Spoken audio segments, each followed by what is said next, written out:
The Mayor speaking earlier. Well, Miyelani is the Group Chief Advisor at the Ntiyiso Consulting Group. He joins us now.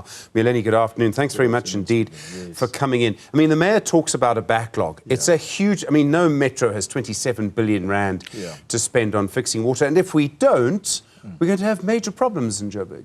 So I think the issue that the Mayor is highlighting is the mammoth task, of managing a big city which is cosmopolitan, which is the melting pot in many ways of so many things in South Africa. So if you look at the 27 billion rands the backlog in terms of water infrastructure, and that means that, the water that is bought from rainwater, it's lost, somewhere, in the transmission pipes, to the point where they cannot account for the revenue for that water. But importantly, that water is not reaching some of the residents. On the one side, there's talk of penetration and very high penetration of service delivery, 96% for waste, 95%, for electricity and so on. So one has to marry these two numbers as well to be able to find, the happy medium to see exactly where the quality of service currently is for Joburg Water as well as the city. But the issue of investment in terms of water, it's not only about water infrastructure, but also about electricity and the rest of the infrastructure around roads so that they don't collapse and so on. I mean, the city can't actually collect all the revenue it's supposed to collect. So if it can't collect the revenue, manage the money that it has, it's never going to get on top of an infrastructure backlog like this, which requires the spending of huge amounts of money. So in the speech of the Mayor as well, we see that, there's, I think for a fair amount of, talk about financial stability. But there's not a mention except for the fact that, there are revenue projects that are going on. So this is where we would expect, at least, some hints in terms of how innovative is the city becoming as well, because the issue of dealing with completeness of revenue generation, which is very strong and required by the city, as well as dealing with the leakages, which is in part, the non-revenue water, as well as, the electricity. But in this case is that, where are the other revenue line items going to come from to augment as well as to finance, part of that investment that is required. And of course, to strengthen the balance sheet, because the borrowing as well requires that, there is the means to pay back some of those loans that would be extended by the likes of DBSA or even the commercial banks, from there on. So I think there's a lot that, also needs to be done. Perhaps it will come in the budget speech, but around, the fact that, where is the revenue generation going and how is the income of the city growing with the services that are being rendered, as well as new services where they can derive revenue from. They mentioned, for instance, the asphalt quarry that they have, that they can produce their own asphalt. It's a positive one. Sell it to the rest of, the industry or the other metros and start generating revenue from such. So that's the likes of the new revenue. But there needs to be a strong and concerted effort to drive the revenue generation and, of course, to offset, the costs, the rising costs for that matter. There's so many things to it. I mean, you talk about asphalt, so you'd use that to fix potholes. And he spoke, I mean, it's an unbelievable number. I think it's sort of 40,000 potholes that have been filled in by the city.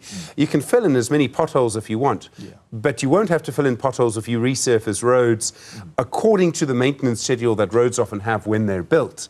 And this has become a big problem in Joburg. You would need to actually do this properly. Preventative maintenance, I think, is one that we can paint across the entire local government, as well as, Sunral perhaps doing slightly, better.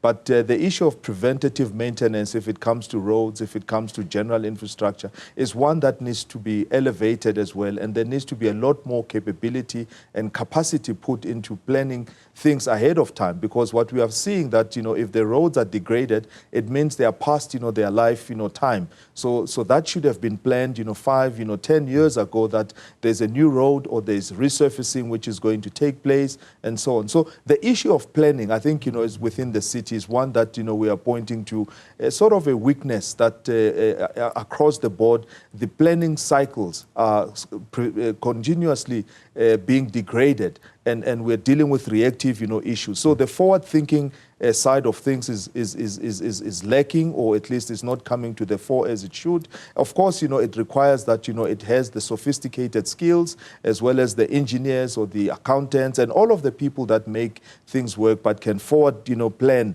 and put plans that, are more credible. There is a plan for water, but let there be plans or master plans, for the other services in terms of how they're going to do preventative maintenance, as well as new builds that should come forth. And Miyelani, quickly, if you can, one of the themes of the speech is around stability. I don't know if the mayor mentioned political stability. He is from a party with just 3 seats. He's really governing because of the ANC and the EFF, who have an informal agreement but won't vote for each other's candidates.